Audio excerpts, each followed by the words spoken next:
일반적으로 이제 난임 치료라고 얘기를 하게 되면 그 임신이 어려운 상태를 말하게 됩니다. 그런데 저는 다르게 생각을 하는데요. 저는 순임 치료라고 얘기를 합니다. 그러니까 임신을 순조롭게 하기 위한 치료입니다. 비슷해 보이지만 좀 다른 뜻을 품고 있는데요.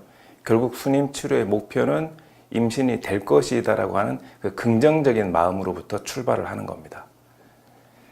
대개 현대의학에서는 그 임신을 돕기 위해서 배란이 잘 안 되는 여성분들을 위한 배란을 유도하는 치료를 한다든지 또는 인공수정 또는 체외수정술 같은 경우를 사용을 하게 됩니다. 그런데 이런 치료법은 난소 과자극 증후군이라고 해서 속이 미식거리거나 속이 더부룩하거나 가스 찬 것 같거나 자주 체하는 듯한 그 느낌을 받게 됩니다. 대개 한약에서는 이 난임을 바라보는 관점이 어혈과 냉증입니다.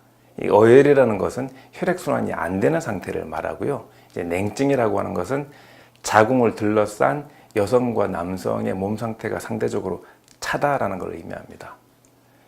그런데 사실 이 어혈과 냉증을 구별하기에는 이 사람의 맥이 28가지 이상이라 이 맥을 파악해서 진찰을 해내는 과정 자체가 굉장히 어렵기도 합니다. 저는 난임 치료, 순임 치료의 목표를 두 가지로 생각을 하고 있는데요. 첫째는 난임은 결국 알러지 질환이다라고 생각을 하게 됩니다. 비염, 축농증, 천식 같은 알러지 질환으로 볼 수 있다라는 뜻입니다. 이제 두 번째는 난임은 결국 자가면역 질환의 일종이다라고 저는 생각을 합니다.